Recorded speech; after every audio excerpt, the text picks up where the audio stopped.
before that great and dreadful day of the Lord comes.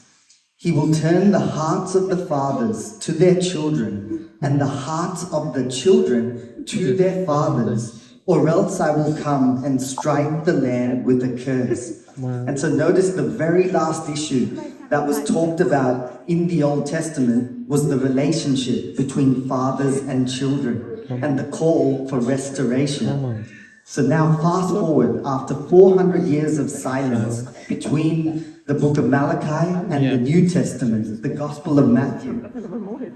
And what's interesting is that the first time you hear the audible voice of God in the New Testament after 400 years of silence is at Jesus' baptism.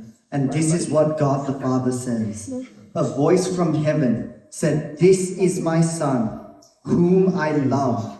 With him I am well pleased." So notice after 400 years of silence, and the last issue in the Old Testament being the relationship between fathers and their children, God shows us what a father's heart towards a son should look like. And there's three things he says. Firstly, confirmation of identity. Three things every child needs to hear from their parents and from their fathers.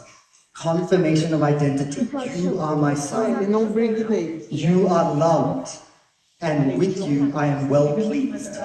And what's amazing is that at what point in Jesus' ministry does God say that he's pleased with him?